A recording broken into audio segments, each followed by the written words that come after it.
আজ আমরা চলতড়িৎ দেখব। তো চলতড়িতের প্রথমে আমাদের যে টপিকসটা দেখব, তড়িৎ প্রবাহ কি।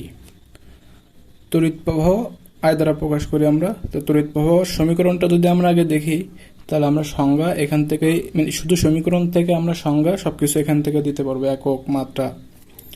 তো প্রথমে তড়িৎ প্রবাহের সংজ্ঞা দিতে গেলে আমাদের তড়িৎ প্রবাহের সমীকরণটা আমরা দেখি, আই সমান সমান কিউ বাই টি। এখন এখানে আই তড়িৎ প্রবাহ, কিউ চার্জ বা আধান, টি সময়।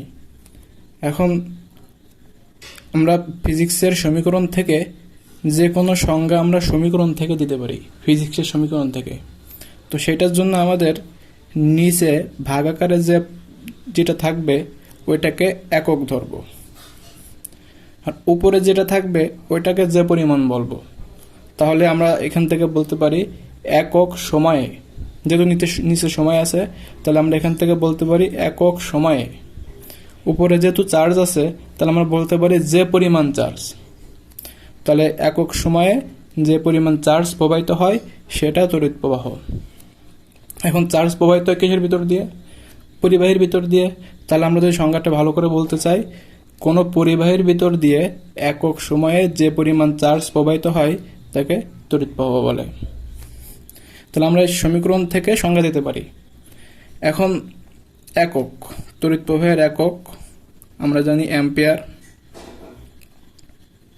অ্যাম্পিয়ার এ দ্বারা প্রকাশ করা হয়। তড়িৎ প্রবাহের একক অ্যাম্পিয়ার এ দ্বারা প্রকাশ করা হয়। কিন্তু আমরা সমীকরণ থেকে এখান থেকে কি পাই? আই সমান সমান কিউ বাই টি। এখন এখানে কিউ চার্জ, চার্জের একক কি? চার্জের একক কুলম্ব। আর সময়ের একক কি? সময়ের একক সেকেন্ড। তাহলে এখান থেকে আমরা লিখতে পারি কুলম্ব পার সেকেন্ড। আমরা নর্মালি জানি তড়িৎ প্রবাহের একক অ্যাম্পিয়ার, আবার এখান থেকে আমরা দেখলাম সমীকরণ থেকে তড়িৎ প্রবাহের একক কুলম্ব পার সেকেন্ড। তাহলে আমরা বলতে পারি 1 অ্যাম্পিয়ার সমান সমান 1 অ্যাম্পিয়ার সমান সমান 1 কুলম্ব পার সেকেন্ড। এটা এমসিকিউতে আসতে পারে। এখন যদি আমাদের পরীক্ষাতে জ্ঞানমূলক প্রশ্নে আসে 1 অ্যাম্পিয়ার বলতে কি বোঝো বা অ্যাম্পিয়ার বলতে কি বোঝো, তাহলে আমরা অ্যাম্পিয়ারটা কি? অ্যাম্পিয়ারটা অবশ্যই একটা একক, তড়িৎ প্রবাহের একক। তাহলে আমাদের যদি কখনো সৃজনশীলের ভিতরে বা প্রশ্নের ভিতরে কখনো যদি এককের সংজ্ঞা চাই, ওই এককটা কার, ওইটার সংজ্ঞা দিয়ে দেব। শুধু এই সমীকরণের প্রত্যেকটার মান 1 করে দিলেই আমাদের এককের সংজ্ঞা হয়ে যাবে। যেমন এখানে সময়, তাহলে আমি 1 সেকেন্ড সময়ে উপরে চার্জ আছে, 1 কুলম্ব চার্জ প্রবাহিত হলে তাকে আমরা 1 অ্যাম্পিয়ার বলতে পারি। তাহলে আমরা যদি ভালো করে সংজ্ঞাটা দিতে চাই, তাহলে আমরা বলবো কোনো পরিবাহীর ভিতর দিয়ে 1 সেকেন্ডে যদি 1 কুলম্ব চার্জ প্রবাহিত হয় তাকে 1 অ্যাম্পিয়ার বলে। আচ্ছা, এখন আমরা তড়িৎ প্রবাহের দিক দেখব, তড়িৎ প্রবাহ কোন দিকে হয়। তো এখানে আমি একটা পরিবাহী নিলাম, এবি একটা পরিবাহী, যার বি প্রান্তে কিছু ঋণাত্মক চার্জ এবং এ প্রান্তে কিছু ধনাত্মক চার্জ আছে। এ প্রান্তে যেহেতু কিছু ধনাত্মক চার্জ, তাহলে এই প্রান্তে একটা ভোল্টেজ থাকবে, তাহলে ভি এ প্রান্ত যেহেতু, আর এই প্রান্তে ঋণাত্মক চার্জ থাকলে এখানে একটা ভোল্টেজ থাকবে, এটা ভিবি। তো অবশ্যই ধনাত্মক প্রান্তের ভোল্টেজটা ঋণাত্মক প্রান্তের ভোল্টেজ থেকে বেশি হয়। তাহলে আমি এখান থেকে বলতে পারি এ প্রান্তের ভোল্টেজটা বি প্রান্তের ভোল্টেজ থেকে বেশি। এখন তড়িৎ প্রবাহের দিক কোন দিকে? তড়িৎ প্রবাহ বা কারেন্ট কোন দিক থেকে কোন দিকে যাবে? আমাদের প্রকৃত দিক, তড়িৎ প্রবাহের 2 রকম দিক আছে। আমরা প্রথমে দেখব প্রকৃত দিক। প্রকৃত দিক হচ্ছে প্রকৃতপক্ষে তড়িৎটা প্রবাহিত হয় কিভাবে? এই প্রান্তে কিছু ঋণাত্মক ইলেকট্রন বা ঋণাত্মক চার্জ আছে, ওই ঋণাত্মক চার্জ থেকে বা ঋণাত্মক ইলেকট্রনগুলো ঋণাত্মক প্রান্ত থেকে ধনাত্মক প্রান্তের দিকে প্রবাহিত হয়। তো সেই হিসেবে আমরা বলতে পারি ইলেকট্রন প্রবাহের কারণেই আমাদের তড়িৎ প্রবাহিত আছে। আর যেহেতু ইলেকট্রনটা ঋণাত্মক প্রান্তের থেকে ধনাত্মক প্রান্তের দিকে যাচ্ছে, অর্থাৎ নিম্ন বিভব থেকে উচ্চ বিভবের দিকে যাচ্ছে, তাহলে তড়িৎ প্রবাহের প্রকৃত দিক নিম্ন বিভব থেকে উচ্চ বিভবের দিকে। কিন্তু তড়িৎ প্রবাহের প্রচলিত দিক কোনটা? মানে আদিকাল থেকে হয়ে আসতেছে যে দিকটা বলে আসে মানুষ, সেটা হচ্ছে উচ্চ বিভব থেকে নিম্ন বিভবের দিকে তড়িৎ প্রবাহিত হয়। তাহলে উচ্চ বিভব থেকে নিম্ন বিভবের দিকে তড়িৎ প্রবাহিত হয়, এটা প্রচলিত দিক। আর প্রকৃত দিক হচ্ছে নিম্ন বিভব থেকে উচ্চ বিভবের দিকে। আমরা তড়িৎ প্রবাহের মেইন সমীকরণ জানি, আই সমান সমান কিউ বাই টি। তাছাড়াও তড়িৎ প্রবাহের আমরা আরেকটা সমীকরণ দেখব, I সমান সমান NAVE। এখন এই সমীকরণটা কোথা থেকে আসলো, এই প্রতিপাদনটা আমরা দেখব। এই সমীকরণটা মূলত আমরা মেন সমীকরণ থেকে আনবো। এখন আমি মনে করলাম এই একটা পরিবাহী, যার এই প্রান্তে ঋণাত্মক চার্জ, এই প্রান্তে ধনাত্মক চার্জ আছে। তাহলে ঋণাত্মক প্রান্ত থেকে ইলেকট্রন ধনাত্মক প্রান্তের দিকে আসবে। এখন এই যে পরিবাহীটা, এই পরিবাহীর দৈর্ঘ্য আমি এল ধরি, দৈর্ঘ্যটা পরিবাহীর দৈর্ঘ্য এখান থেকে এই পর্যন্ত দৈর্ঘ্যটা এল। আর পরিবাহীর যে প্রস্থচ্ছেদের ক্ষেত্রফল, এই যে কোনো এক প্রান্তের পরিবাহীর প্রস্থচ্ছেদের ক্ষেত্রফল আমি ধরলাম এ। তাহলে আমরা পরিবাহীর দৈর্ঘ্য এল, এ পরিবাহীর প্রস্থচ্ছেদের ক্ষেত্রফল, ভি ইলেকট্রনের তাড়ন বেগ। এখন এখানে ইলেকট্রনের তাড়ন বেগ বলতে কি, আমরা জানি ঋণাত্মক চার্জ থেকে, ঋণাত্মক প্রান্ত থেকে ধনাত্মক প্রান্তের দিকে ইলেকট্রন প্রবাহিত হয়। এখন এর ভিতরে ইলেকট্রন এই পরিবাহীর ভিতরে যাওয়ার সময় পরিবাহীর ভিতরে আরও অনেকগুলো ইলেকট্রন থাকে, অনেকগুলো অনুপরমাণু থাকে। তো প্রোটন যখন নেগেটিভ প্রান্ত থেকে ধনাত্মক প্রান্তের দিকে প্রবাহিত হবে, তখন যাওয়ার সময় অন্যান্য অনুপরমাণু বা অন্যান্য কণার সাথে সংঘর্ষ হয়। এজন্য এক একটা ইলেকট্রন তো অনেকগুলো যায়, এক প্রান্ত থেকে আরেক প্রান্তের দিকে অনেকগুলো ইলেকট্রন যায়। এখন এক একটা ইলেকট্রন যাওয়ার সময় অন্যান্য অনুপরমাণু বা অন্যান্য কণার সাথে সংঘর্ষের কারণে এক একটা ইলেকট্রনের বেগ এক এক রকম। এখন এখানে তাড়ন বেগ বলতে ইলেকট্রনের গড় বেগ, ইলেকট্রন কি পরিমাণ গড় বেগ নিয়ে ঋণাত্মক প্রান্ত থেকে ধনাত্মক প্রান্তের দিকে যাচ্ছে, এটা হচ্ছে ইলেকট্রনের গড় বেগ। এই গড় বেগটাকে আমরা ইলেকট্রনের তাড়ন বেগ বলি।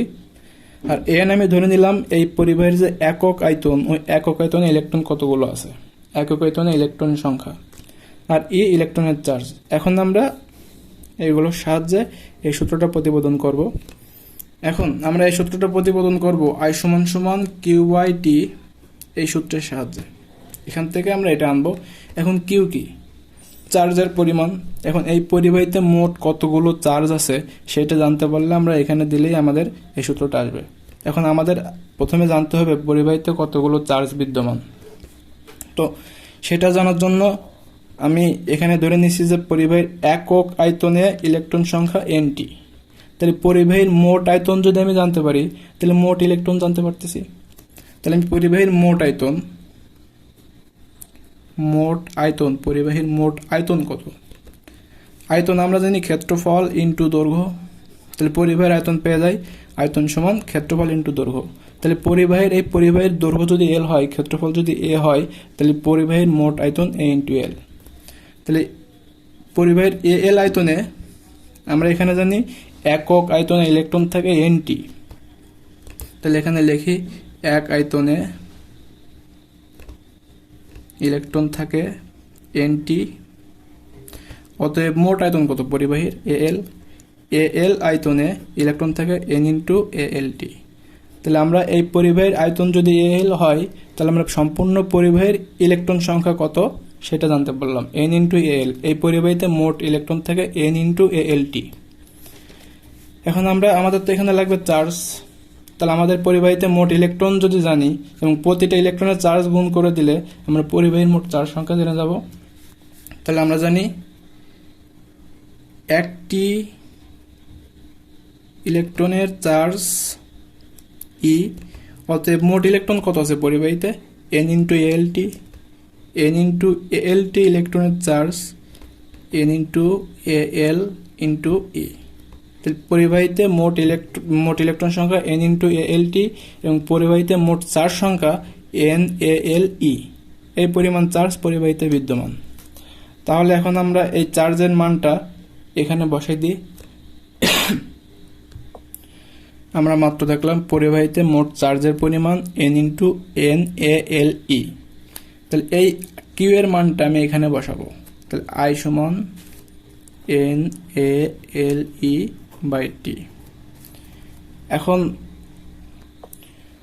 যদি ইলেকট্রন নেগেটিভ প্রান্ত থেকে পজিটিভ প্রান্তের দিকে প্রবাহিত হয় টি সময় ধরে ইলেকট্রন প্রবাহিত হয় ভি বেগ নিয়ে, ভি তাড়ন বেগ নিয়ে যদি ইলেকট্রন প্রবাহিত হয়, তাহলে আমরা এখান থেকে বলতে পারি S = VT, সেখান থেকে V = S/T। S পরিমাণ দূরত্ব যদি টি সময় নিয়ে অতিক্রম করে ইলেকট্রন, S পরিমাণ দূরত্ব টি সময় নিয়ে অতিক্রম করলে আমরা S = VT, সেখান থেকে V = S/T। কিন্তু এখানে আমরা এই সম্পূর্ণ দূরত্বটাকে কত বলতে পারি? আমরা পরিবাহীর দৈর্ঘ্যটাকে মোট এস এর মান বলতে পারি।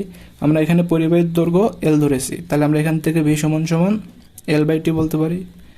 তাহলে এল বাই টি সমান সমান আমরা ভি বলতে পারি। তাহলে এখানে এল বাই টি এটাকে আমরা ইলেকট্রনের তাড়ন বেগ বলতে পারি। আই সমান সমান N A L by T মানে ভি ই। আমাদের সূত্রটা চলে আসলো, আই সমান সমান এন এ ভি ই। এখানে এন কি? একক আয়তনে ইলেকট্রন সংখ্যা, এ পরিবাহীর প্রস্থচ্ছেদের ক্ষেত্রফল, ভি ইলেকট্রনের তাড়ন বেগ, ই ইলেকট্রনের চার্জ সংখ্যা। এখানে আমাদের এ ছিল পরিবাহীর প্রস্থচ্ছেদের ক্ষেত্রফল। এখন আমাদের প্রস্থচ্ছেদের ক্ষেত্রফল না দিয়ে পরিবাহীর প্রস্থচ্ছেদের ব্যাসার্ধ আর দেওয়া থাকতে পারে। আর যদি পরিবাহীর প্রস্থচ্ছেদের ব্যাসার্ধ হয় তাহলে আমরা ক্ষেত্রফল পাবো পরিবাহীর প্রস্থচ্ছেদের ক্ষেত্রফল, পরিবাহীর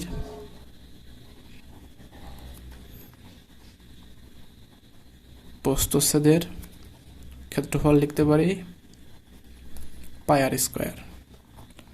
তাহলে আমরা এ সমান সমান পাই আর স্কোয়ার লিখতে পারি। যদি আমাদের প্রশ্নের ভিতর পরিবাহীর প্রস্থচ্ছেদের ক্ষেত্রফল দেওয়া থাকে তো এ দেওয়া থাকলো, যদি প্রস্থচ্ছেদের ক্ষেত্রফল না দিয়ে পরিবাহীর প্রস্থচ্ছেদের ব্যাসার্ধ দেওয়া থাকে তাহলে আমরা এ সমান সমান পাই আর স্কোয়ার লিখতে পারি।